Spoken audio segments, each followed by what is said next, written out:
¿Cómo va a ser 0,99? Menos de un punto. Pero ponele un punto. Eso hasta, no sé. Es como tener que aprobar con 7 y que te pongan 6,90. Claro, va a decir basta. Esto está. Así, esto es así. Ahí está. ¿Pero cómo? Esto mira como. Así.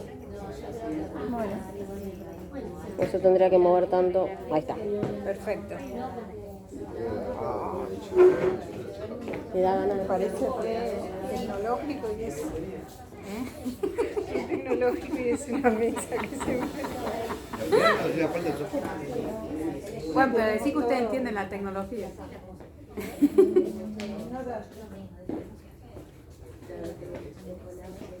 Bueno, decimos cuando hace cuarto porque no tenemos más celular. Son 12.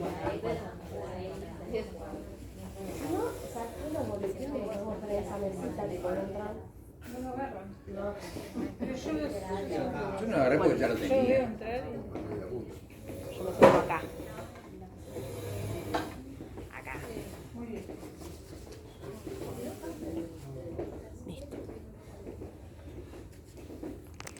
Más carteles que en sociales, ¿no?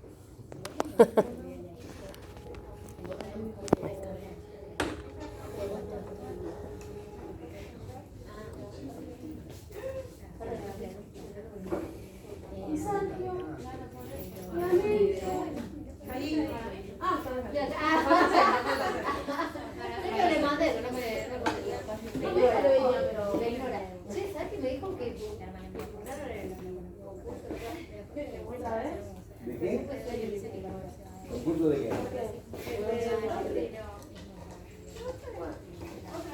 ¿De endocrino que? Endocrino molecular, que ya lo superamos una vez, la segunda vez fui yo, mi bebedora, y nada, Y 13. nada difícil, pero estaba posible. Sí, sí, sí, hoy lo tengo toda la tarde. Pero como formar a todo, bueno, de vuelta, ya la tercera vez. Es complicado. ¿Y UPCN quién quiere que entre? No, no sé, por nada, es por José, capaz. ¿Vino? Es un tipo de administrativo.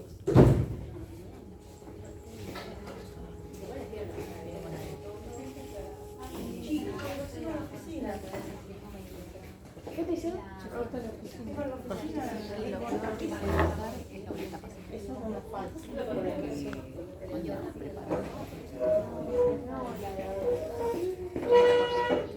Pasa que no te ocupas esto, como que eso no tiene. Sí, pasa que viene de antes de la pandemia.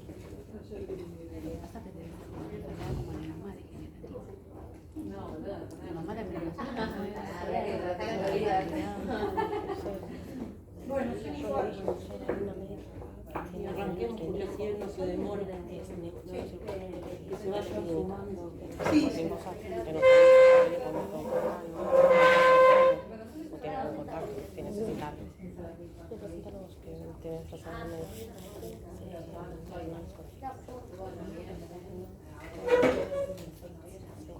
¿Cómo sí, bueno.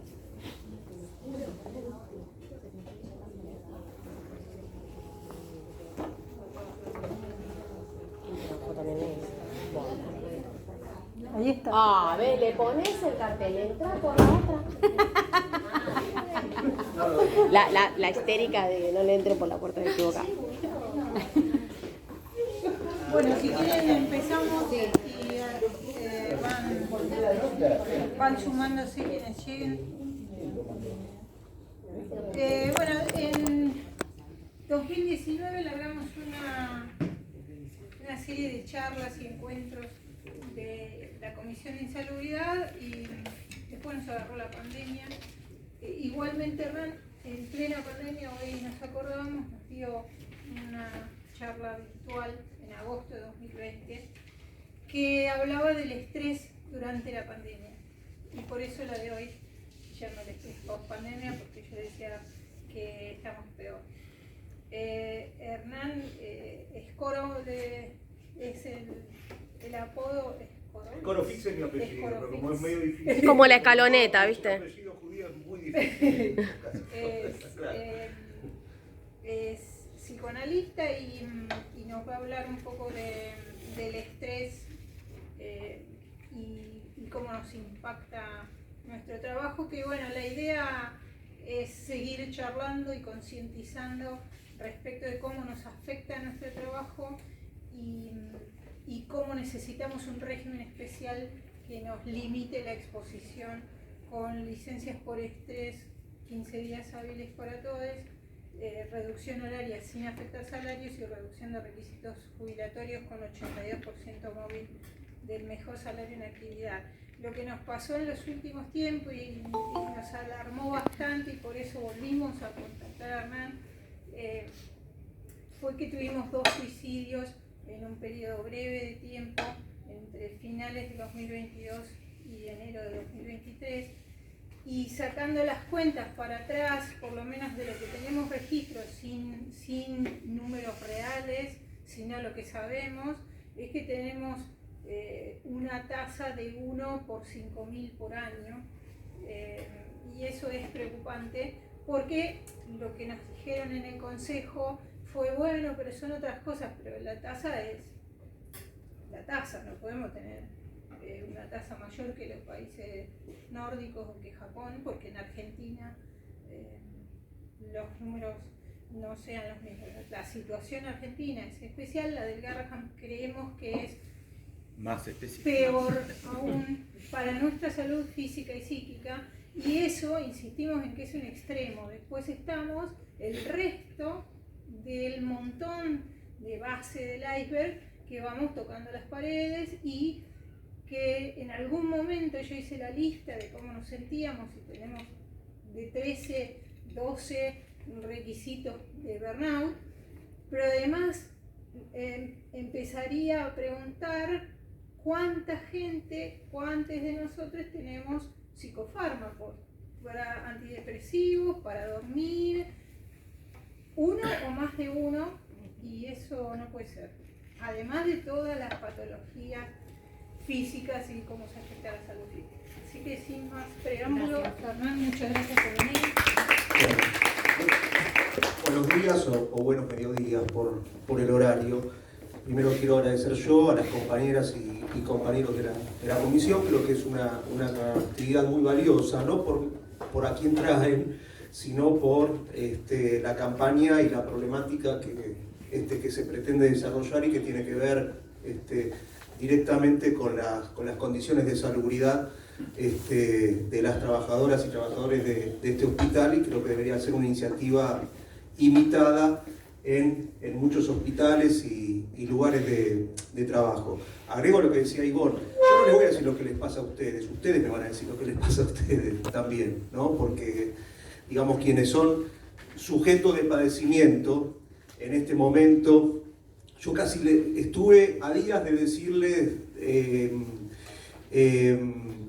quedó todavía medio desactualizado el flyer. El flyer decía el estrés después de la pandemia, ¿no? Y creo que el flyer lo deben haber difundido desde hace 2 semanas. Y les iba a decir, ¿por qué después de la pandemia si la pandemia no terminó? Bueno, la Organización Mundial de la Salud acaba formalmente de declarar la emergencia sanitaria del COVID, por lo tanto podríamos decir que ya estamos formalmente en la etapa post-pandemia, ¿no? No ha ocurrido lo que se suponía y se decía en la época de la pandemia, que se iba a producir, digamos, vieron ese escenario post-pandemia de extremado libertinaje, ¿no? Como que la gente iba a estar, cuando esto se termine, iba a haber una explosión de libertinaje y medio un paisaje medio distópico en la sociedad. Yo podría decir que lo que sí viene ocurriendo, y particularmente en el área de la salud mental, en términos generales después vamos a ir haciendo un zoom y especificando en la problemática de ustedes, sí hay cuestiones que se han agravado. Podemos, tomando, como recién decía Ivonne, ¿no? que creo que en lo que le planteaban con la tasa de suicidio, que dicen, bueno, un número es un número, no nos vamos a poner en hacer un debate estadístico, matemático, pero un número crudo refleja, es un indicador, ¿no? En el campo al menos epidemiológico, y refleja en términos cuantitativos también una problemática y un malestar y un padecimiento. Fíjense ustedes, yo no traje números oficiales del Ministerio de Salud de la Nación sobre cuáles podrían ser en términos más generales el impacto subjetivo o las secuelas en el campo de la salud mental, por lo menos en nuestro país o en algunas áreas específicas de la pandemia, porque no los hay. Porque el Estado no ha, al día de hoy, realizado ningún relevamiento oficial como para que uno pueda, o sea, no hay una suerte de INDEC dentro del Ministerio de Salud donde podamos evaluar y relevar cómo ha impactado, digamos, cómo ha influido en distintos sectores de la sociedad la pandemia y la llamada pospandemia. Lo cual habla a las claras un poco de la relevancia que se le da desde un gobierno, o podría decir desde el anterior del anterior, a la problemática en salud mental, desde el punto de vista más general de la población y después focalizando, digamos, y relevando en cada sector. A ustedes les tocó ser un sector, digamos, entre comillas, si se me permite la ironía, con el privilegio de tener un impacto mucho mayor en la pandemia. Yo recordaba, recién lo decía Ivonne, la actividad que hicimos en agosto del 2020, a ver, la cuarentena empezó en marzo, abril, mayo, junio, julio, bueno, a 5 meses, todavía estábamos en el ASPO, ¿se acuerdan esas siglas? Todavía era el ASPO, no era el DISPO, el distanciamiento, estábamos en aislamiento. Aramos dijo el mosquito, yo sí, en mi caso sí, pero ustedes eran esenciales, eran trabajadoras y trabajadores esenciales, ustedes tenían que salir de la casa, ¿no? Y fue en ese momento una actividad muy, muy valiosa, muy interesante. Yo incluso lo puse hasta como casuística en una publicación que me tocó hacer no hace mucho, llamado La salud mental, la pandemia invisible, porque habían salido conclusiones a modo de poder hacer un relevamiento bastante clarificadoras, ¿no? Que yo en ese momento lo llamé, y después en la publicación lo escribí como la encerrona trágica. ¿Vieron como las tragedias griegas de Sófocles, que siempre había una encerrona trágica? En base a lo que me decían ustedes mismos en esa actividad, y sus compañeras y sus compañeros. En ese momento recuerdo que lo que habían comentado en esa charla era una problemática donde yo le había puesto la encerrona trágica porque no había salida. Lo que me comentaban es que estaban, por supuesto, absolutamente la inmensa mayoría de trabajadoras y trabajadores de acá del Garrahan agotados con el burnout que comentaba Ivonne, ¿no? Con jornadas extensísimas de trabajo.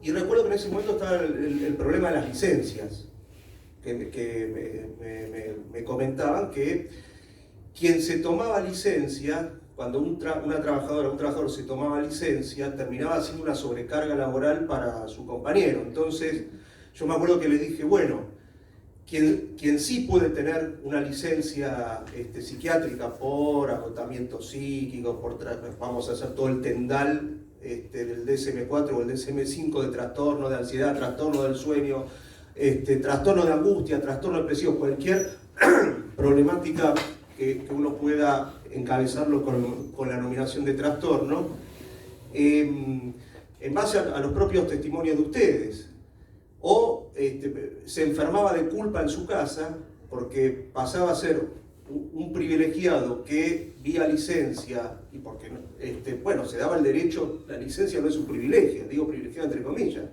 la licencia no es un privilegio, sino que es un derecho, ¿no? Establecido como condiciones de trabajo, se quedaba en su casa porque ya no daba más, pero sabiendo que sobrecargaba a su compañera o a su compañero de su servicio, su sector, ¿no? O se enfermaba, o por culpa en su caso se enfermaba de estrés trabajando.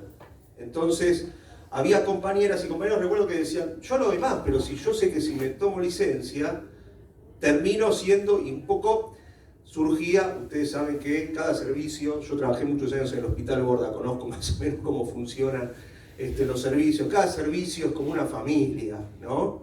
Donde a veces es como que se instala el dedito y se tomó licencia, ese sí que, o esa sí que la pasa bien, esa se queda en su casa, cuando en realidad el uso de la licencia es una necesidad sanitaria primaria en determinadas circunstancias, ¿no? Entonces, el uso y tomarse licencia en ese momento pasaba a ser medio una situación de cierta suspicacia por el cuadro en el que estaban viviendo, y había compañeras y compañeros que faltaba que digan, yo necesito la licencia, pero no me la voy a tomar porque no quiero que me señalen el servicio, no quiero sentirme mal en mi casa porque sé que mi laburo, como no había reemplazos en las licencias, lo va a tener que hacer un compañero o una compañera. Por eso le puse la encerrona trágica, ¿no? Si te quedabas en tu casa, te angustiabas por la culpa, y si venías a laburar, te enfermabas por las extensísimas jornadas laborales. Y en ese momento, que fue agosto del 2020, estábamos todavía, insisto, en el momento duro, ¿no? de aislamiento, todavía no se había producido, si no me equivoco,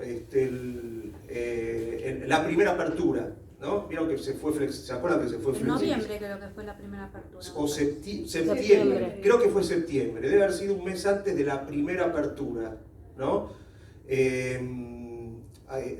Miren, discúlpeme la digresión narcisista y autobiográfica. Yo, después de esa charla, me acuerdo que por primera vez me fui a la casa de un amigo en un taxi. Era por primera vez que me tomaba un taxi en todos esos meses de pandemia, había sacado, ¿se acuerdan? El permiso que había que sacar por internet, que si ibas a ver un familiar, bueno, iba a ver un amigo, y me acuerdo, bueno, así que todavía era el momento duro. Por lo tanto, probablemente eso que ustedes testimoniaron, digamos, como un padecimiento, a mí no me gusta mucho hablar de trastornos, aunque sea una categoría clínica en el campo de la psiquiatría, digamos, instituida, ¿no?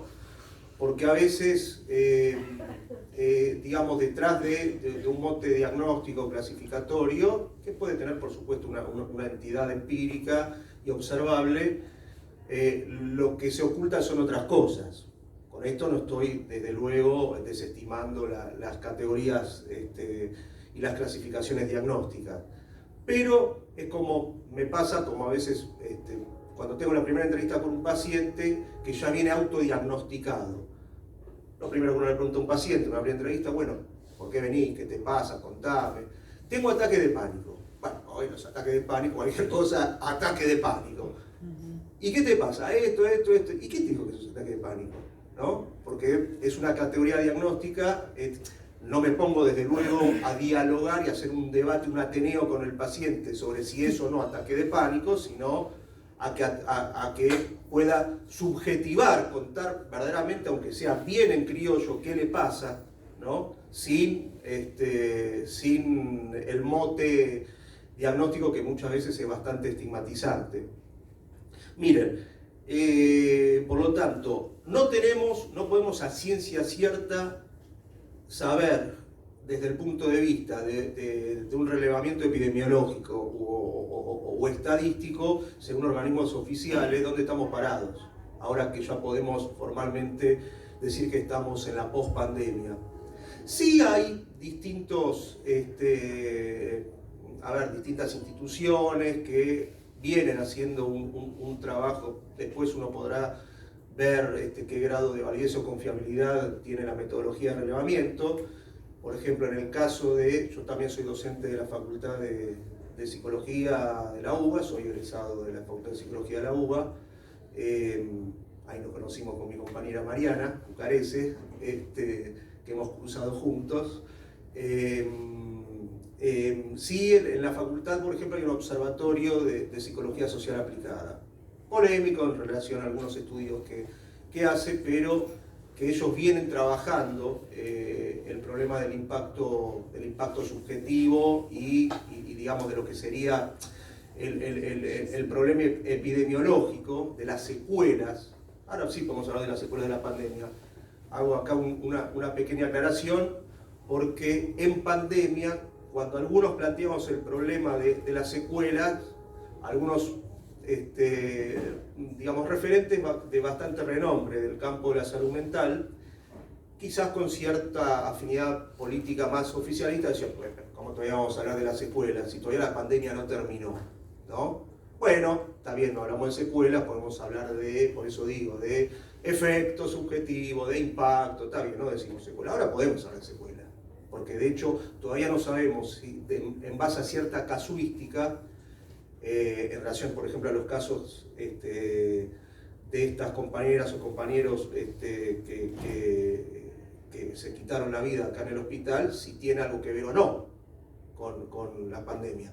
Sí, probablemente con las condiciones de trabajo, pero hay que ver, digamos, si estas condiciones de trabajo, en términos causales, tienen una ligazón con la pandemia. Lo que sí estamos seguros es que desde los últimos 4 años, y particularmente de la pandemia, todo lo que se ha relevado hasta ahora, desde el punto de vista y con una orientación, si se quiere, más epidemiológica en el campo de la salud mental, insisto, no desde el Ministerio de Salud de la Nación y organismos oficiales, sino desde otro tipo de CONICET, Universidad de Buenos Aires, etc., se ha agravado. Por ejemplo, el Observatorio de Psicología de la UBA, en base a 2.300 casos que relevó, ha informado que casi el 13% de la población relevada, casi tengo un fallido y casi digo revelada, ¿no? Quizás es una expresión de deseo, la rebelión, padece un trastorno mental. Y bueno, pues 13%, o sea que entonces el 87% no. Igual el 13% es un número como para poder encasillarlo bajo esa clasificación, bastante alto, o por lo menos mayor de lo que se venía relevando previo a la pandemia, inclusive durante la pandemia. Si nos metemos un poquito, digamos, en lo que son las problemáticas, bueno, las mayores problemáticas tienen que ver con trastornos de ansiedad, trastornos del sueño, cuadros depresivos. Bueno, es un poco, uno puede usar de indicador, y vos decías al comienzo, hablaba del problema de la medicación, ¿no? Acá tenemos un problema creciente que con la pandemia se ha incrementado exponencialmente, que no es solamente, ya veníamos previamente a la pandemia con la problemática de la medicación, la medicación no es un problema, acá hay médicos, ¿no? Me imagino, miren, si yo voy a decir, no es un problema. El problema es cuando lo que se instala es la medicalización. ¿Qué quiero decir con esto? Que con el fármaco se va a resolver todo. Primero damos la pastilla y en todo caso después preguntamos qué puede estar pasando, ¿no? Y ustedes saben que el peso que tiene, no les voy a decir a ustedes que van a congresos médicos, que tienen jornadas, no les voy a hablar yo a ustedes sobre lo que es el lobby de los pulpos farmacéuticos y los laboratorios, ¿no? Y el peso que tienen, tanto en la economía nacional como, digamos, en los sectores de salud, los laboratorios. Los laboratorios son uno de los sectores económicos más beneficiados durante la pandemia y en la pospandemia, ¿no? Si uno tuviera que trazar una suerte de... Porque vieron que después se dice, bueno, con la pandemia, todos, vieron cuando se instala, cuando hay una crisis, perdemos todo. No, todos lo perdemos. Hay algunos que ganan. Como ahora que la crisis, la devaluación, todos perdemos. No, de ninguna manera. Los banqueros no pierden, los ojeros no pierden, los que vivimos en nuestro laburo y tenemos nuestro salario en pesos, por supuesto que perdemos, porque una inflación de entre un 7 y un 8% mensual y con una espiral pre-hiperinflacionaria, con una devaluación que está demoliendo nuestro salario, claro que perdemos, pero algunos se benefician, ¿no es cierto? Bueno, los laboratorios y los pulpos farmacéuticos vienen obteniendo ganancias siderales desde la pandemia, mayores de las que venían, porque siempre en realidad ganan, pero mayores. Si uno tuviera que trazar una curva, yo les debo el PowerPoint, porque quedó esto acá, no vine con un PowerPoint. Si uno tuviera que trazar una curva, digamos, son ganancias siderales y exponenciales, digamos, en relación a las ventas de fármacos, etcétera, etcétera. Ahora, ¿por qué ocurre esto? Porque estamos en contra de que la gente consuma fármacos de ninguna manera, es un remedio, es una medicación. El fenómeno que sí se viene de este relevamiento de la Facultad de Psicología del Observatorio, hay un dato que es bastante llamativo y casi alarmante. Del mercado farmacéutico, el 35% del consumo de fármacos es medicación clínica, ¿no? Diabetes, hipertensión, bueno, cualquier medicamento que uno toma frente a algún tipo de patología orgánica, una dolencia orgánica. El 65% tiene que ver con psicofármacos, donde ahí, por supuesto, que se imaginarán que la vedette en estos tiempos de trastornos de ansiedad generalizada, ¿no? La vedette es el dichoso clonazepam, en las marcas que ustedes quieran, Clonagin, Rivotril, no importa, depende del laboratorio que lo produzca.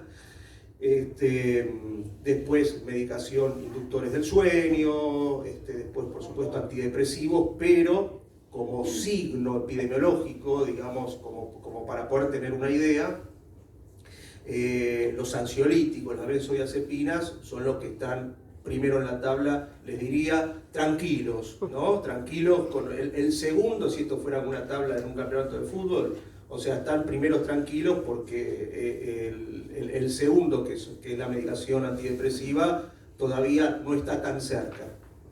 Lo cual también expresa, desde el punto de vista epidemiológico, ¿no? Y estadístico, por dónde pasa hoy la dolencia y el malestar social en estos tiempos de post-pandemia. Esto como cuadro general, porque hablábamos antes de medios de récord, ¿no? Acá con el compañero que cuando éramos menos, antes de que llegue mucha gente,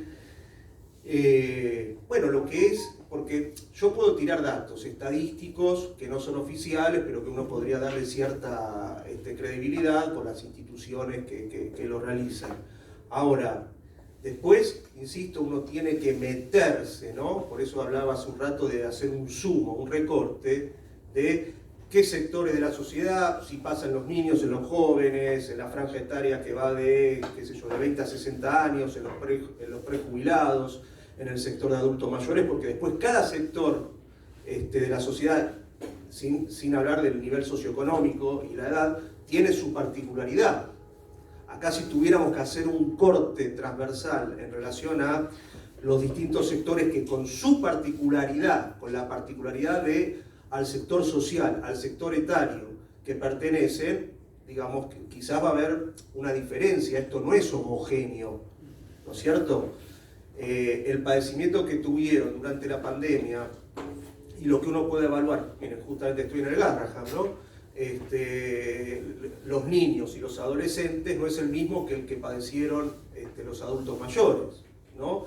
O la llamada tercera edad, ¿no es cierto? Como el padecimiento que se pudo haber relevado, si hacemos un corte sincrónico, en la franja etaria que va de 30 a 50 años, en un sector de clase alta no es el mismo que el de los sectores de clase media o clase media baja o clase baja directamente.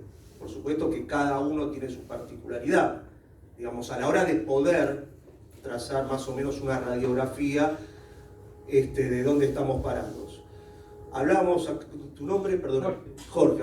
Bueno, en base a algunas cosas que decía Jorge, fíjate, si querés date vuelta porque somos bastante más que cuando... Date vuelta para moralizarte, porque decían, hoy somos poquitos, no, hoy ¿no? Ya tenemos un quórum bastante digno.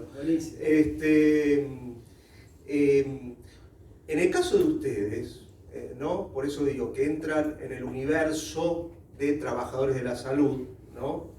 Con los padecimientos y los malestares que tienen que ver particularmente con ese universo, o sea, con lo que ustedes desde un punto de vista más general o epidemiológico podrían compartir como sufrimiento por ser trabajadores de la salud con una enfermera, con un trabajador administrativo del Gutiérrez o ni siquiera de un hospital pediátrico o del Pena, ¿no? O del Borda, ¿no? Que son hospitales más o menos vecinos, pero en el caso de ustedes, yo le decía a Jorge, a ustedes en un punto, discúlpenme el término, no encuentro ahora una metáfora, ¿no? Pero bueno, les tocó bailar con la más fea, porque usted es un hospital pediátrico. Y les toca lidiar en la cotidianeidad con situaciones, cuando uno trabaja en el campo de la clínica con niños, ¿no? y quizás adolescentes, con situaciones que en otros hospitales quizás no se dan. Sí comparten problemáticas desde el punto de vista del padecimiento psíquico con alguien del pelo. Pero hay cuestiones que ustedes, por ser un hospital pediátrico nacional, donde aparte, inclusive, ustedes le pueden decir, hablábamos antes de comenzar la charla, como una humorada yo les decía que es muy común en nuestras neurosis que todos tenemos cuando discutimos, no sé, con una pareja, con un familiar. ¿Vieron cuando entramos en la competencia de quién sufre más? Ah, ¿vos te pasó eso? Espera, que te cuento lo que me pasó a mí. Entramos en esa cosa circular donde parece, algunos me van a entender, el meme del hombre araña que señala al hombre araña. ¿Vieron el meme del hombre que no tiene punto de corte, no tiene salida? Bueno, ¿no? Podemos discutir con nuestros novios, novias, maridos, esposas, padres. Vos decís que tuviste una infancia sufrida, querés que te cuente yo, bla, bla, bla. Es esa cosa tan neurótica de querer salir campeón del sufrimiento. Bueno, por fuera de eso, ustedes son un hospital nacional. Los del Gutiérrez, que ustedes deben tener colegas conocidos, que son un hospital de ciudad. Ustedes no es lo mismo si uno tuviera que trazar un aspecto más institucional, ¿no? De particularidades institucionales. Laburan en un campo de la clínica, en áreas muy sensibles, donde ni más ni menos, lo voy a decir en criollo, tienen que estar potencial o realmente día a día lidiando con la muerte de un niño o de una niña, porque es así. La compañera me decía, bueno, hasta de acuerdo a cada sector donde se trabaja, es algo que es, perdónenme el término, que es muy jodido, ¿no? Y que si no se tienen determinadas herramientas y contemplaciones en esas condiciones de trabajo, por supuesto que en términos subjetivos, psíquicos, mentales, afecta y mucho. Entonces, en ese sentido, además de compartir las problemáticas generales del trabajador de la salud que hoy tiene un salario de miseria, que está precarizado, bueno, todo lo que más o menos, ¿no? Está acá en las consignas que recién veía por acá.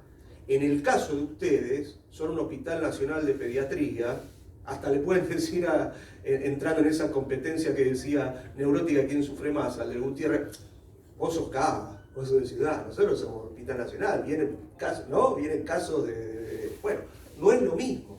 Entonces, esas cosas a veces cuando se lucha, en términos sindicales y políticos, ¿no? Cuando se construye un programa reivindicativo de lucha, y yo reivindico también el trabajo de esta comisión, porque como decía al principio, a veces el problema de la salubridad del trabajador se tiene muy en segundo plano con suerte, ¿no? Con suerte, por eso digo con suerte en segundo plano, ¿no? Fíjense, ahora, ¿por qué ocurre esto? Porque hoy el problema de la subsistencia a través de la pulverización de nuestros salarios es tan acuciante y tan grave que uno puede decir, bueno, si en una paritaria más o menos, mientras no... En realidad los salarios no suben en la paritaria. Cuando se tiene a veces una buena paritaria, ¿no? Salvo en algunos casos, no se deprecian tanto, que no es lo mismo que se actualicen de acuerdo a inflación o que suban. Entonces, está instalado en términos sociales que pareciera ser un exceso, que además de pedir un aumento salarial de acuerdo a las condiciones generales del país, la inflación, la devaluación, estos encima piden, ¿qué quieren? ¿No? Encima de eso, les pongo un ejemplo que pasó hace unos años, debe ser ya 10 años, que en su momento fue, creo que era con el gobierno de Cristina, en su momento fue muy polémico, cuando los trabajadores del subte hicieron una huelga por la tendinitis. ¿Alguien se acuerda? Sí. Por el tema que lo pasaron prácticamente, lo pusieron en el paredón. ¿Qué tendinitis? Esta gente me paró, o sea, yo hoy no pude tomar el subte porque donde parecía un pedido, digamos, descabellado. Ocurre que en ese momento todavía no existía la SUBE. estaba, algunas se van a acordar, la Monedero, y no había puntos de carga. Hoy uno puede cargar la sube, recién me decía, ¿no? Te decía antes de empezar la charla, porque vine para acá en mi consultorio en el 12 y me quedé en el 37 y me di cuenta no había crédito en la sube, entonces digo, che, ¿dónde puedo cargar? Bueno, me dijiste, ¿no? En un kiosco acá, Sí, o en la fundación, bueno. En esa época solamente se cargaba la Monedero en el subte.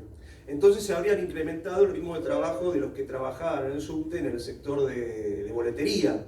O sea, los tipos empezaron a tener, como era en el único lugar donde vos podías cargarlo, era ahí. Entonces, frente a la automatización del movimiento, empezaron a aparecer cada vez más casos de tendinitis, hasta que empezaron a haber licencias, empezaron a tener problemas con la patronal porque había muchas licencias.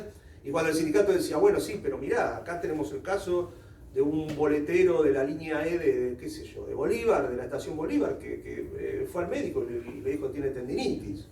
Entonces, la patronal empezó, digamos, a no contemplar esa problemática. Bueno, los tipos hicieron paro, porque es la salud de sus compañeros. Lo que pasa es que el uso que se le dio de los medios parecía ser, digamos, una demonización y una estigmatización. Mirá, esta gente hace paro porque dicen que tienen tendinitis, lo cual era cierto.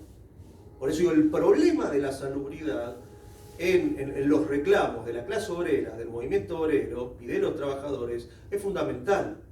El punto es que a veces, hoy estamos en un cuadro de crisis tal que pareciera ser que es el salario y nada más. Porque por supuesto que uno come del salario, pero el problema es que después, si uno con suerte puede conseguir una paritaria, una buena paritaria en términos de un aumento o por lo menos de una baja depreciación salarial, porque en la mayoría de las paritarias hoy hay que agradecer, digamos, que no te baje tanto el salario de acuerdo a la inflación.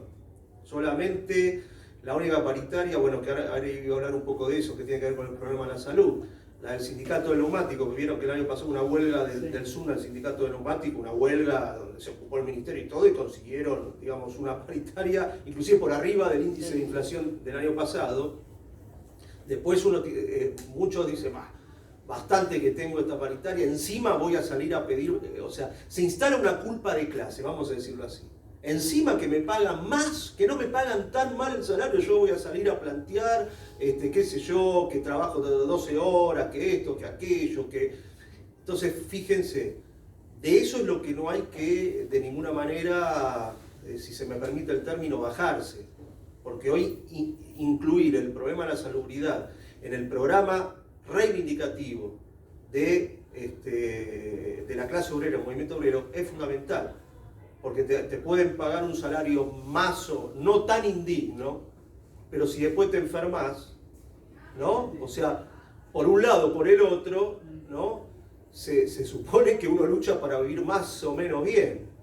Justamente, fíjense qué curioso. Yo hablaba justo, miren, del subte y del sindicato del neumático. En este momento hay dos huelgas, digamos, bastante relevantes. Hoy el subte creo que, si alguien se toma la H y la... ¿Cuál es la B? Y la B, de 1 a 4, la E y la H, ¿no? Hoy están... Sí, la B y la H. La B y la H. Bueno, ustedes, algunos se deben tomar la H porque estamos menos cerca de acá, ¿no? ¿O no? ¿No pasa sí, por acá? Sí, acá en a zona hospitales, bueno, lo van a decir, me voy a tener que tomar, no, voy a tener que hacer cola en el colectivo. Ellos están haciendo paro por una cuestión de salud vital, que es el problema del asbesto en el... Uno va a decir, pero dale, ¿viste? Bueno, se les están muriendo a los trabajadores por cáncer, por el asbesto. No es, perdónenme el término, no es joda. Los del sindicato del neumático, particularmente, que ahora han concedido una conciliación obligatoria y una reincorporación de pedidos en una de las fábricas que es Bridgestone, ¿no? Que entraron después del conflicto del año pasado, una huelga general como de 10 días y están consiguiendo, digamos, algunos reclamos que vienen llevando a cabo. También tiene que ver con el problema de la salud, porque los trabajadores del neumático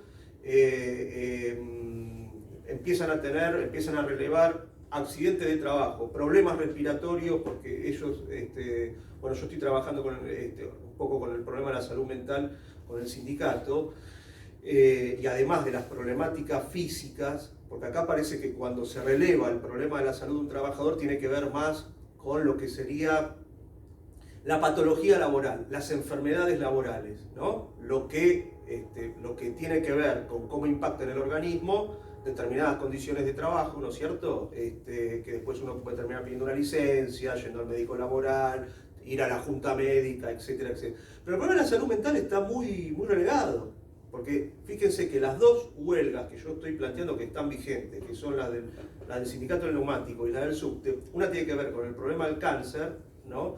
Y otra tiene que ver con los problemas respiratorios, los problemas auditivos, etcétera, etcétera. Pero el impacto, como la salud mental está, no es muchas veces, no es lo mismo que algo observable, no puede salir en una tomografía un padecimiento mental. ¿Cómo? Se la toma como subjetivo. Exactamente, es un problema subjetivo, ¿no? Por eso digo, no hay Sí. como escalas, cuestionarios, algo que uno pueda... Sí, por supuesto que hay gracias a ella, digamos, uno pudo conseguir 5 hay métodos, días, sí, miren, si no lo... Pero digo, lo más alarmante de todo esto, yo soy médica, es que ni nuestros propios colegas toman conciencia de la insalubridad por la que estamos, digamos, atravesando. Entonces, digo, de alguna manera uno tiene que como poner más en evidencia, si pedís más médicos, no, porque, no sé. Van a pensar que soy un chanta, que no quiero laburar. Claro, y que, ¿viste? sí. O, pues, no sé, a veces parece que está hablando con Alberto Fernández y dice, Sí. no, ¿viste? La guerra de Rusia, no hay plata. La sequía, la guerra y no la hay pandemia. plata. Yo decía, o sea, digamos, así no se puede sostener cuando cada vez tenés más demanda, pacientes más complejos, esto que voy a decir. Yo no sé Gutiérrez, pero digamos, tenemos otra carga horaria, otro nivel de, digamos, de exigencia, de pacientes, de derivaciones, entonces me parece que, digamos, de alguna manera, no sé, yo sé que capaz que hay algunos que no quieren ni responder los cuestionarios pero si uno haría como un cuestionario a todo el hospital, me parece que todo, o sea, técnicos, enfermeros, médicos, la verdad que... Yo coincido con vos, el problema es que, primero, hay metodología para hacerlo, sí, si no, no existiría el campo pericial de la psicología, cuando uno tiene un juicio, para saber si hay... Claro. Sí, pero se puede, a ver, en términos, si se quiere, científicos, es algo que se puede tranquilamente eligiendo distintos dispositivos, entrevistas, batería de test, etcétera, etcétera, desde cuando ustedes van a uno de los clásicos que tenemos en el campo de la psicología es el test de Bender, por ejemplo. ¿Vieron cuando van a sacar el registro que hay que copiar las 9 tarjetitas? Claro, sí. Bueno, desde eso hasta el dibujito, nosotros le decimos, se llama así, el HTP, cuando tienen que dibujar el árbol, la casa y la persona. Bueno, no me voy a poder hacer ¿no? No vamos a poder hacer a volver a acusar proyectiva y psicométrica, ¿no? Pero se puede. De hecho, para meter una nota de color no del todo feliz que tiene que ver parte con la actualidad nacional deportiva y de la farándula, el jugador de Boca Villa que hoy tuvo que ir a declarar, acusado, tiene dos juicios por violencia de género, lo llamaron a declarar. La jueza lo llamó a declarar el jueves a que vaya hoy porque la psicóloga, la perito, demostró de que la denunciante no había mentido, ¿no? Porque Villa, por supuesto, si yo soy inocente, entonces algo ahí se pudo relevar. Y esto se puede relevar en el campo de la salud laboral, ¿no? De la llamada psicopatología del trabajo, ¿no? O psicodinámica del trabajo. Lo que ustedes plantean es algo muy a tener en cuenta, que dicen, bueno, tenemos compañeros, colegas que no quieren saber nada, ¿no? Porque lo que suele ocurrir, uno se encuentra muchas veces con un aspecto, a ver, lo voy a decir con una categoría medio bastante psicoanalítica, resistencial, ¿no? O sea, en relación a que quizás subjetivamente lo que se puede jugar con varios colegas, compañeras y compañeros, es que tomarlo como una problemática propia, ¿no? Significa también asumir una responsabilidad. como sujeto padeciente, ¿no? Entonces, después hay que ver la singularidad en cada caso, como por ejemplo la problemática que lamentablemente ustedes en este último tiempo vienen padeciendo acá con dos compañeras y compañeros que se quitaron la vida, ¿no? Después, en cada acto suicida, por supuesto que hay un marco histórico y social, después hay una singularidad, ¿no? Y hay una historia personal de cada uno.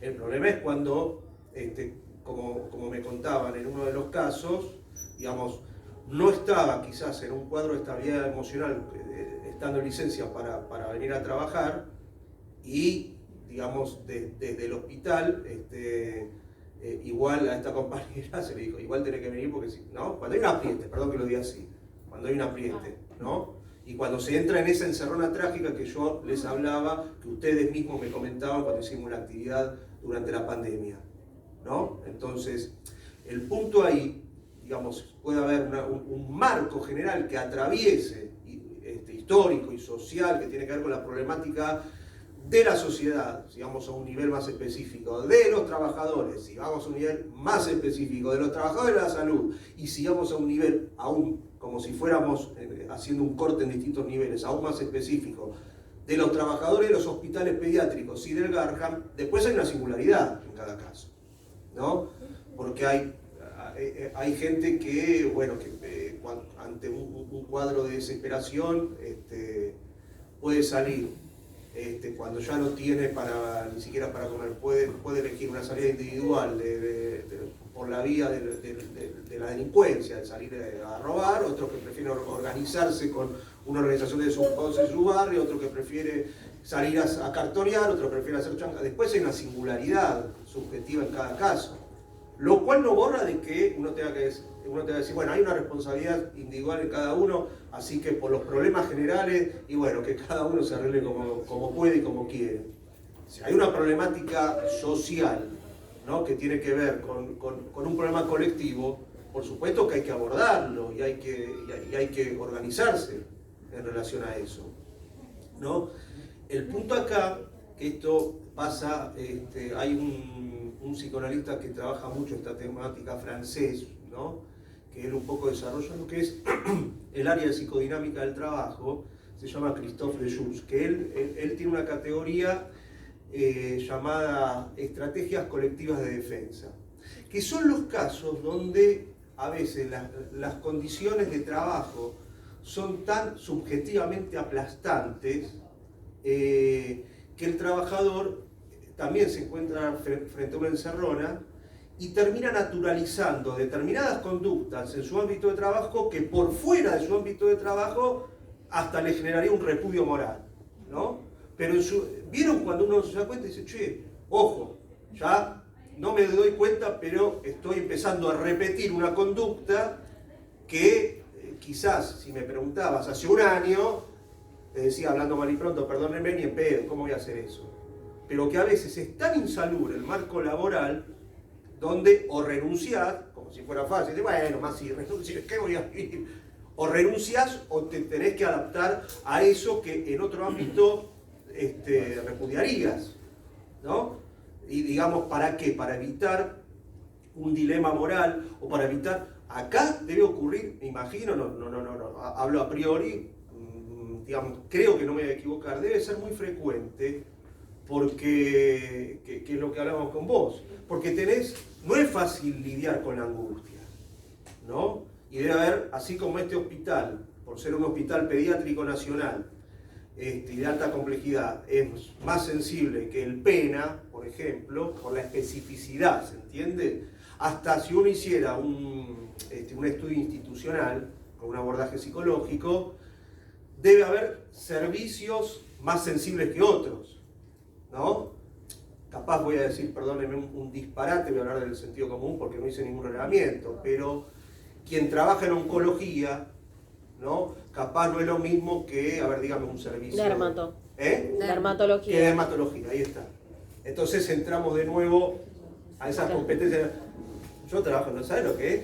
Decirle a un papá o una mamá, ni qué, porque es algo desgarrador. Y a veces te tenés que dotar de estas cosas para naturalizar cosas que en otra instancia de la vida o en la misma instancia de la vida, pero por fuera del trabajo, quizá dirá, pucha, ¿no? Pero para poder trabajar tenés que naturalizar, ¿no? Y hasta reproducir ciertos mecanismos y conductas que en otro momento, en otro escenario, en otra instancia, quizás no lo harías. No sé si me explico. Y eso es algo totalmente inconsciente, ¿eh? Este hospital es es terrible, digamos, en ese sentido, porque si bien desde la lógica, ¿no? Por ahí desde afuera se ve, bueno, oncología, trasplante, uy, debe ser terrible, frente a dermato, ¿qué hace? Manchita en la piel, te da una cremita, pero por ahí es una verruga y se la contagió el padre que estaba usando de esa criatura. Entonces, claro. digo, Sí, es como que por ahí desde afuera ves que es y por ahí también en ese servicio tenés cosas que son terribles, igual que, a ver, un administrativo, ¿qué hace? Mueve papelito, ingresa paciente. Sí, pero el administrativo, a mí me tocó una vez en la guardia hacer una defunción con el paciente ahí, Sí. porque la madre no se podía despegar de la cama. Una cosa que también es importante es que este hospital, como vos dijiste, es muy particular y tiene los peores casos de la Argentina y aledaños. Entonces, dermatología tiene los peores casos de dermatología y vos te encontrás con dermatólogas y dermatólogos en la terapia viendo pacientes que decís, esto es dermatología. O sea, son el extremo de los peores casos de cada especialidad y a su vez se entrecruzan, porque vos decís, oftalmo, ¿qué? Los Oftalmo, ojitos, ven, claro, pero ven los tumores Sí, de ojo, claro. que entonces se cruzan Sí, con onco, absolutamente, y sí, nosotras que hacemos de patología, que no tenemos ninguna, dice, bueno, pero que sea por sector, que demuestren que necesitan la insalubridad. Y nosotras hacemos hepatología, pero hacemos hepatología, vamos a ver las fallas hepáticas a la terapia, vamos a ver los tumores hepáticos a onco, entonces todo está tan entremezclado y entrecruzado, ni que hablar que todos portan gérmenes multiresistentes y entonces desde administrativos hasta todo el mundo que se cruza, limpieza, tiene contacto con las peores patologías y de mayor complejidad y se muere un chico o chica por día en el hospital. Eso es suficiente, ya está, a mí no me cuentas más. Si vos estás en un lugar en el que hay un nene y la mitad menores de 1 año que se mueren por día, suficiente para que te diga, tomate, o sea, separate un poco de ese lugar porque te vas a enfermar. Nosotros vemos más de 26% de las licencias de largo tratamiento, que son de más de 45 días entre el personal, son por cuestiones de trastornos mentales englobadas en angustia, ansiedad y depresión. No nos dicen cuánto, no nos dicen qué sector, no nos diferencian, pero en 2019 10.000 licencias. Es un número y eso contestando si no se puede medir. Se recontra puede medir. No lo tenemos que está a la vista, te salta a la vista. No se hace. Y a mí me dicen cosas como, ¿querés que te recomiende un psicólogo? Para como que yo estoy angustiada al andar al psicólogo. Tan loquita, vos también. Y por otro lado me dicen, ¿y cuándo van a actualizar el informe que hicieron? Yo no quiero seguir demostrando que este lugar te pica la cabeza y te pica el cuerpo. Sí, como ya si está. fuera una instancia pericial sin fin. Y ahora fíjate cómo estamos post pandemia. No me interesa, estamos mal, ya lo sé. Hacelo vos, que sos el que tiene los recursos. Fíjate cuánta gente, yo voy y les digo, fíjate cuánta gente se quita la vida. Eso es muy bueno que ustedes lo hagan de manera organizada, colectivamente, como iniciativa propia, pero eso lo debería hacer el Estado. Claro. Que hay una práctica Pero no les institucionalizada. No, claro que no, No les por conviene. supuesto que no les conviene. No, pero hay una práctica institucionalizada en el hospital, que es que yo lo viví, estuve por un problema físico, había tenido un problema que tenía que ir a medicina laboral y estaba sentado. 7 y algo de la mañana en medicina laboral esperando a que me atienda, entra una compañera que es jefa de un servicio, yo la conozco de años, entra desbordada, entró sin parar ni tocar el timbre, entró derecho. Y yo escuchaba a través del panel que le decía, calmate, calmate, calmate. No, porque yo no aguanto más. 7:30 de la mañana, no aguanto más, esto no puede ser, ya me tienen harto. Y calmate, tómate esto. Se escucha. ¡Tuc! Pastillita. 15 minutos, se levantó y salió así. Bien. Sí, sí. Chao. No, Así. tremendo. Pero eso está institucionalizado. Acá vos vas a con una crisis. Bueno, el problema te dan una pastilla, sí. A todos, a los técnicos, a los enfermeros, a los médicos, porque también después empezamos a, no, porque los enfermeros no, porque el técnico no, porque, no, esto, o sea, esto es de todo. el Es punto, el hospital. miren, que me debo haber abierto otra ventana porque ahora me estoy acordando que no dije cuando hablé del problema de la medicación. La diferencia entre medicar y medicalizar, ¿no? Porque eso es medicalizar, ¿no? No medicar. Medicar es un acto médico, inobjetable, innecesario, ¿no? El tema es que... Mensurable. Mensurable. Totalmente En este caso mensurable, claro. También como uno de los signos característicos epidemiológicos de la pandemia y pospandemia, es el agravamiento de algo que se venía dando hace muchos años previo a la pandemia, que es la automedicación.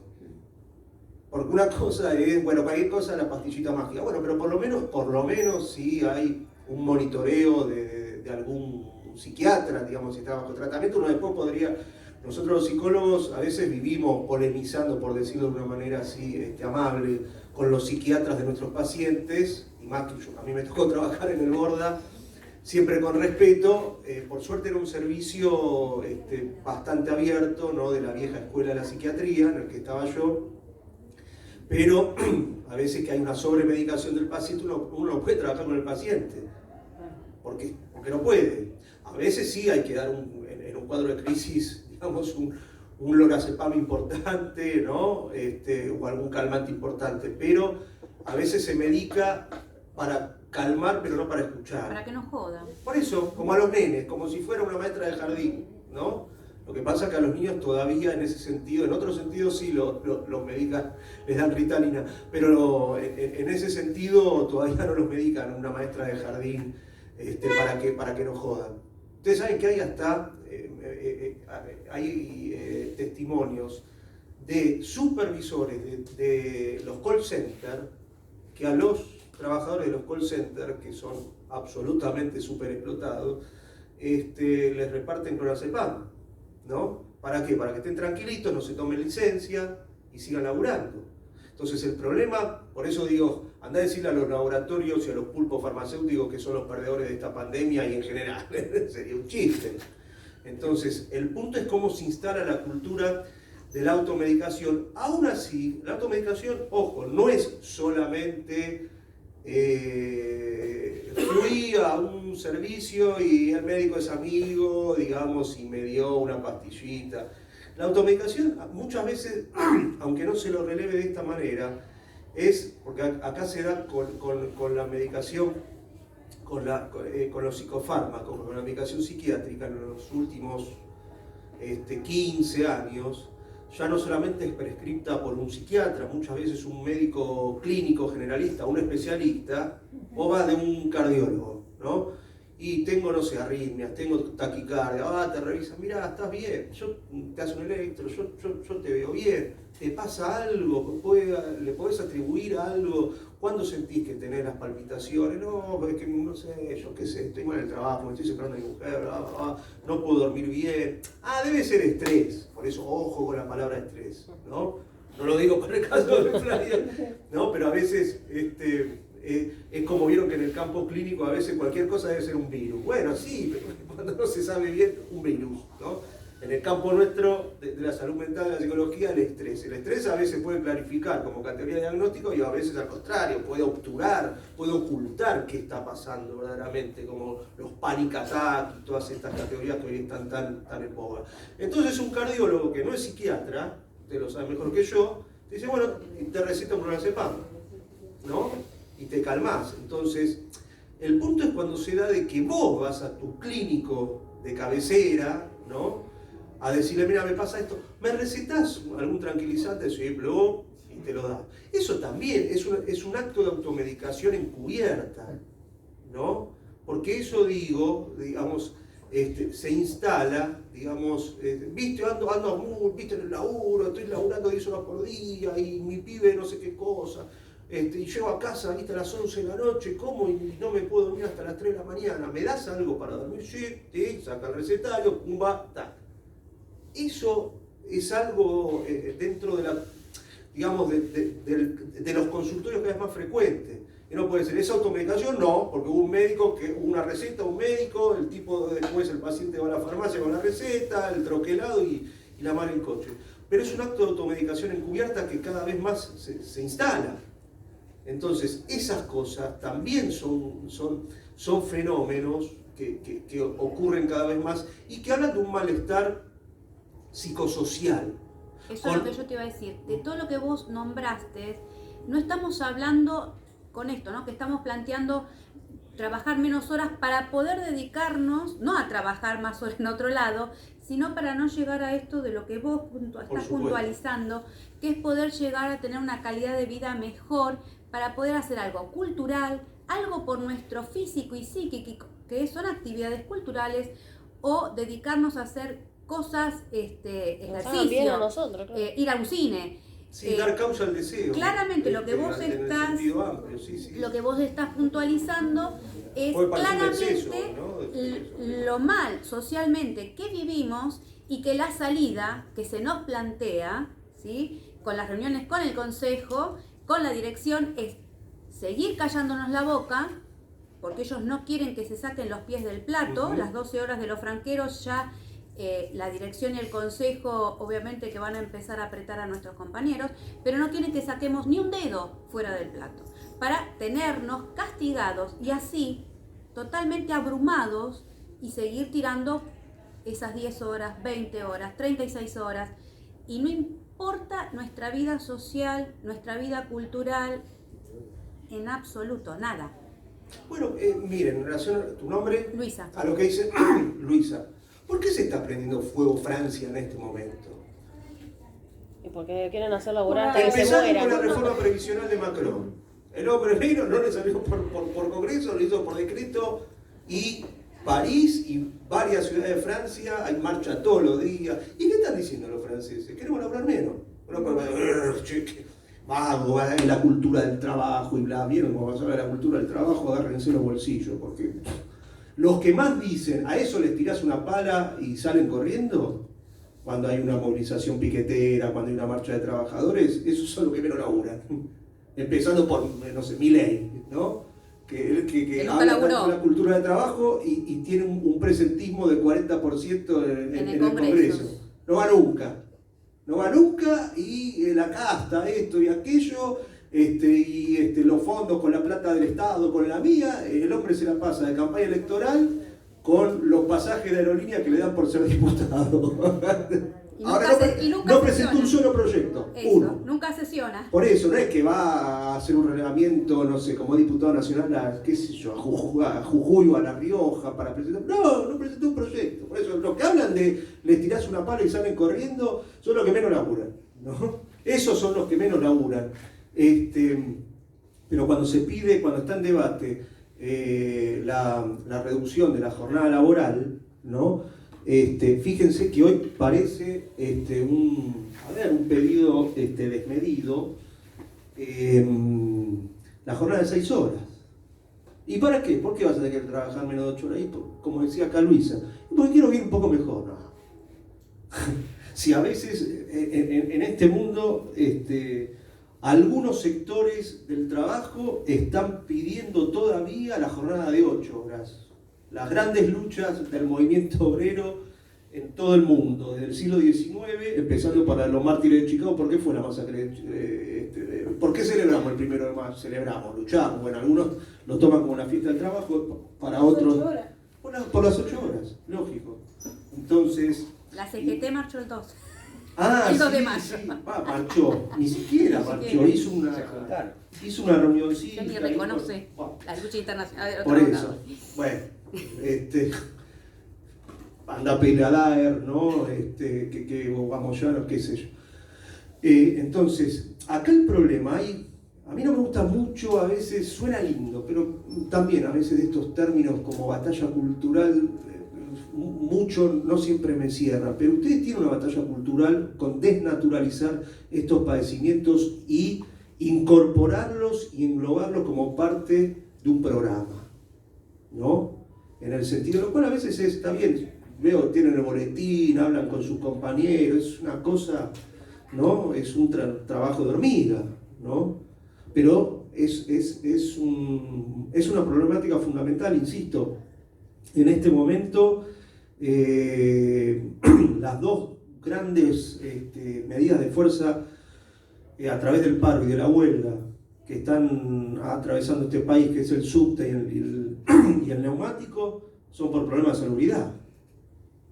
Ahí lo que se abre también, obviamente, es el concepto de salud, que uno se suele emparentar a la salud física, orgánica, porque es algo del orden del fenómeno, ¿no? De lo observable, ¿no? Si entramos, a mí me gusta mucho la epistemología, desde la lógica médica, hoy tenés, bueno, desde el punto de vista tecnológico, digamos, toda una serie a través del diagnóstico de imágenes, o del ojo clínico mismo del médico, ¿no? De la sintomatología que se evidencia desde uno observable, que es algo. Ahora, a veces entrar en eso, en el campo de la salud mental, ¿no? No es tan fácil. Aunque bien, como hablábamos hace un rato, tenés una serie de herramientas, administración de test, formas de comprobar y peritar un padecimiento psíquico, pero no es fácil, como es un poco el debate que hasta tenemos los psicoanalistas con otros psicólogos de otra rama, de otra corriente, como los cognitivos, que bueno, que no toman al sujeto como sujeto del inconsciente, como si lo hacemos los psicoanalistas. Dicen, y el inconsciente, a ver, demostrame que existe. A ver, ¿qué podés sacar una tomo o una radiografía y decirme, acá está el inconsciente, como si fuera un lóbulo que tiene una localización física en el cerebro, ¿no? Y no. O sea, mi método de demostración y validación científica quizás no es tan positivista, ¿no? Pero bueno, no nos vamos a meter, no se preocupen, que esto es un interno de psicólogo, no lo voy a meter en eso, no se preocupen, es para mi facultad, no es para... Pero el tema es cómo no naturalizar el padecimiento psíquico en nombre de que son gajes del oficio. Claro, y yo creo que también hay muchas instancias en las que los compañeros subestiman lo que les pasa. Claro. O relacionan con otra cosa. O sea, sobre todo, o sea, en lo que es los trabajadores de la salud, es como que se autodiagnostican. Entonces dicen, ay, me dieron palpitaciones, voy a ir al cardiólogo. Ah, el cardiólogo me dijo, está bien, entonces me dan palpitaciones porque capaz que corrí. Entonces, o sea, es como que no se entregan a que otro profesional los diagnostique. Y bueno, y así hasta que llegan al punto que realmente dan con lo que les está pasando, ya se necesitan un clon. Bueno, a ver, nadie está a salvo de la negación de cada uno. El poder de la negación, claro. Y la negación, dijo Freud, es el mecanismo de defensa más arcaico que tiene un sujeto, ¿no? Entonces, bueno, todos somos sujetos, somos de carne y hueso, tenemos nuestras propias miserias, todos, absolutamente todas y todos y todes, ¿no? Lo cual, y me duele un poco, no, debe ser que hice un esfuerzo en el gimnasio. Bueno, porque si tengo que ir al médico, mirá si me dice que puede ser tal cosa y me tengo que ir a hacer una placa, y si la placa sale que en el pulmón, bueno, es parte de la condición humana. La negación y las resistencias son parte de la condición humana. Pero bueno, obviamente, y uno cuando intenta explicarle esto quizás a un colega o un compañero, también puede estar atravesado por esto. En términos singulares, individuales, o en términos más generales, como fenómeno de, si se quiere, del sector de trabajadores de la salud, de tal hospital, de tal servicio, ¿no? Como estrategia colectiva de afrontamiento, que es una estrategia defensiva, como decía este psicoanalista Christophe de Jours, porque si no tenés que renunciar, porque si no está en el cuadro de angustia que afrontás, que o renunciás o lo naturalizás y seguís reproduciendo y repitiendo esa dinámica y ese mecanismo que en otro escenario, en otra instancia, capaz diría, no, yo ni en pedo haría eso, perdón el término. Pero tenés que trabajar. Es como un viejo tema que tenía un cantautor popular llamado Daniel Biglietti, uruguayo, que inspira el nombre de una película de Raimundo Gleiser, alguno capaz lo debe conocer, que fue un viejo cineasta, ¿no? Desaparecido, ¿no? En la dictadura, que decía, me matan si no trabajo y si trabajo me matan, ¿no? Es una encerrona trágica, es eso. Ahora es un problema de la clase, porque los banqueros, los empresarios, los dueños de los campos, no tienen ese problema. Lo que nos pasa en salud es parecido a lo que pasa en educación, que digamos, el poder o la patronal, en este caso el Estado, ¿no? Se montan sobre la culpa que nos provoca a veces el hecho de tomar medidas de fuerza. ¿Vos sos docente también? Yo soy enfermera. Ah, enfermera. Y sobre la falta de conciencia de clase, ¿no? Obviamente. Y Bueno, sobre el ego también. Acá en este hospital que suelen decir mucho, pero estás en el Garrahan no podemos hacer. Claro, pero a mí... Acá. Entonces, ha pasado la pandemia por este hospital, bancada por todos los laburantes, como si no hubiera pasado nada. Ningún tipo de reconocimiento, seguimos corriendo detrás. Pero tuvieron aplausos a las 9 de la noche. Claro, por eso. Yo no tuve, ustedes sí, son los héroes nacionales. La gente salía al principio, a los balcones, que vivan los medios, después, ¿viste? No, pero cuando marchamos nos dicen vagos de mierda. Claro. Después cuando marchaban con los recientes y los concurrentes, sí, nos decían, de un balcón nos gritaban, vagos de mierda, bueno, vayan a laburar. Este es el Seguimos hospital. con igual, Este es el hospital donde... antes de la pandemia. Bueno, Sí, aparte yo recuerdo esto que tiene que ver con la estigmatización del Estado, casualmente no tanto, ¿no? Porque el ministro, cuando había que aplaudirlos a los trabajadores de salud en la pandemia, todavía era Ginés, ¿no? Sí, era Ginés. Después vino lo de los vacunatorios VIP y todo eso. El mismo ministro que en el 2005 la huelga histórica del Garrahan nos acusó de terroristas sanitarios. Vamos, hacen paro mientras los niños se mueren, ¿no? Soy Entonces, una de esa vieja guarda del 2005, que armamos la lista roja. Ah, bueno. Bueno, sí, entonces te vas a acordar. Sí. ¿No? Que eran los terroristas sanitarios. Y lo que dice acá la compañera, en el área de la docencia, particularmente con los maestros de... Bueno, hoy justamente hay un paro docente acá en Capital de ADEMIS, ¿no? Que tiene que ver con cuestiones que hacen al orden de la estigmatización, etc. Yo hice una vez, hace ya unos cuantos años, un ensayo que tiene que ver con la salud mental en la clase obrera argentina, que se llama todavía, porque se puede leer, la década insalubre. ¿Se acuerdan cuando era el debate si era la década ganada o no la década? Bueno, yo hice la década insalubre tomando como parámetro, digamos, cómo después de la crisis del 2001, todo lo que precedió y durante la crisis del 2001, que recordarán que fue prácticamente una bancarrota, con altísimos índices de desocupación, el medicamento que más se vendía era el antidepresivo. Con la recomposición post-2001, desde el 2003, cuando con el viento de cola empezó un poco a enderezarse más la cosa, se empezó a reactivar el mercado laboral, el desocupado pasó a integrarse al mercado laboral, pero como precarizado, bajaron las ventas y el consumo de antidepresivos y subieron los ansiolíticos, que es lo que está pasando ahora. ¿Se entiende? O sea, la gente está sin laburo, se deprime, toma un antidepresivo, después dice, conseguí laburo, ¿y cuánto un pibe de hoy de Rappi, ¿no? Fíjense qué curioso, que dicen que hoy los repartidores, que son los sectores más precarizados de Rappi, Pedido Ya, etcétera, que son recontra precarizados, serían los más votantes de Milei. ¿Vieron que están diciendo eso? Bueno, ¿qué va a ser? Cuando yo publiqué este ensayo, puse el ejemplo, capaz alguien se va a acordar, fue en el 2011, creo. Bueno, acá se inauguran las extraordinarias en el Congreso en el 1 de marzo, ¿verdad? Sí. Que suele ser cuando empieza a discutirse las paritarias docentes, en el periodo. Hubo una inauguración, creo que fue el 2011 o 2012, que estaba Cristina y se venía el debate de la paritaria docente, y Cristina, me acuerdo que describió con esta cosa de que los docentes tienen 3 meses de vacaciones, casi son privilegiados y encima hacen paro, y ella hace una descripción y con el nombre de cada maestra de su primaria. Yo me acuerdo que antes sabía, y en primer grado tuve a la señorita Gladys, en segundo grado tuve a la señorita Norma, y yo me puedo acordar del nombre de mis señoritas, dice Cristina, cuando inauguraba las ordinarias, ¿no?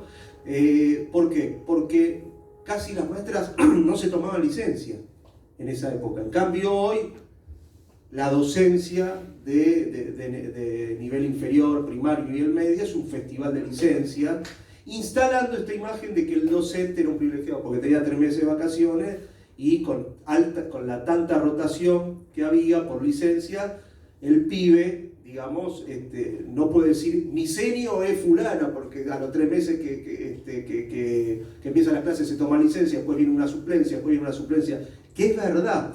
La rotación que hay en el campo docente es bastante alta por el número de licencias. Lo que pasa que lo que no se dice, lo que tiene que ver con el burnout y el estrés, ¿no? En este caso sí el estrés de los docentes, es que un docente para más o menos sobrevivir tiene que estar haciendo un city tour en distintas escuelas, ¿no? Laburando 3 horas acá, 3 horas allá, 3 horas acá, y no solamente como docente, sino que el docente hoy en el aula, como no, está absolutamente precarizado, directamente es inexistente. Una red psicosocial en las escuelas que puedan abordar las problemáticas que los chicos traen de sus hogares a la escuela, con casos de abuso, violencia familiar. ¿Quién se cree que termina absorbiendo todo eso? La senio, ¿no? Que empieza a ver que el nene falta, o que empieza a ver que en el cuaderno escribió tal cosa, y por intuición pasan a ser las psicólogas de aula. Yo acá no habrá abuso, porque, ¿no? Y habla con el nene, cita al padre, el padre no va, el nene aparece, va al otro día, ve que no se baña porque algo debe pasar acá. Entonces, eso les parece que no genera condiciones insalubres. Vaya si no las genera, y por eso se toman licencia. Bueno, después chantas hay en todos lados, ya sé, pero digo, hablándolo en términos generales. Y en el caso del chiquito que mataron, la pareja... El de Lucio. El de ¿no? Lucio. Sí. El de Lucio, los apuntados directos fueron los maestros. Sí. Después los médicos. Claro. Primero los maestros. Entonces, por eso digo, y ahí cuando el Estado ¿cómo se dice? Recitan el nombre, cuando lo hizo Cristina, de todas sus maestras de primero a séptimo grado, y lo dijo como si estuviera los que somos futboleros cuando describimos una formación de nuestro equipo de memoria, porque fue bueno, lo dijo, pero claro, Cristina lo dice como para decir, en esa época el docente iba, y hasta reivindicó la de 6º grado, que ya no me acuerdo cuál era, que había ido a trabajar embarazada, me acuerdo que dijo. Hasta embarazada se iba. No, está mal. Claro. Está mal. Sí. No tiene que ir a partir de un mes determinado, no tenés que ir a trabajar. Sí, lo de la tendinitis, dijo, hablaba de tendinitis que mi papá era colectivero. Era colectivero, exacto. Mi padre era colectivero, bla, bla, bla. Entonces, el tema es un debate que hay que tener con las compañeras y compañeros, pero con todos estos elementos, y el Estado, en principio, hay que exigirle que también tiene que responsabilizarse y relevar estos problemas, pero me parece que de buenas a primeras no lo va a hacer, y a veces lamentablemente hay que autogestionar este tipo de datos, ¿no? Y presentarlos no desde una cuestión solamente de interés humanitario, académico y sanitario, sino como un programa de lucha, ¿no? Esto está pasando acá tuvimos 2 suicidios, y bueno, viste, la gente es un mambo, está bien, demostrame que no tuvieron que ver las condiciones insalubres de trabajo, que no digo que fueron la única causa, pero que fueron un elemento también que influyó. Lo que pasa es que el hospital está poco preparado para dar contención a lo que le pasa a la persona. Te puede pasar algo afuera, pero este hospital no acompaña. O sea, no acompaña desde las jefaturas, desde una posición de... Por ejemplo, a los administrativos, si vos te tomás una licencia prolongada, después no volvés a tu sector. Cuando te castigan. Te castigan. ¿Por qué? Porque necesitaste más tiempo de licencia. Y eso, a una persona que viene con un problema de depresión y demás, ya si viene y no está en condiciones, peor. O sea, como que es un disparador de un montón de cosas. Pero lo que yo decía del maestro por lo menos era, te pasas 7, 8 horas acá.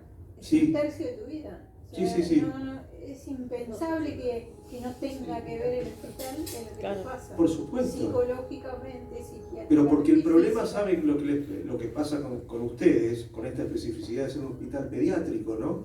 Que puede pasar como pasa en las mejores familias y en todas, que pueden llegar a la problemática, cada uno lleva a su laburo la problemática de su hogar, pero por el nivel de angustia que ustedes absorben, que a veces ni ustedes se dan cuenta, pero después hace síntomas, después ustedes la llevan a su casa, ¿o no? Claro.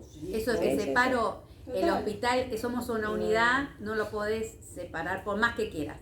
O por más que te disfraces. Pueda haber, claro, el punto es que pueda haber ahí una separación, ¿no? Porque si no es toda una línea de continuidad. Lo separás, pero en algún momento aflora ciertas Por supuesto, cosas, ciertas claro, vivencias. sí. Hay muertes de niños que no te lo olvidas nunca, Pero- y te quedan, y vos llegás a tu casa y a veces esos recuerdos afloran.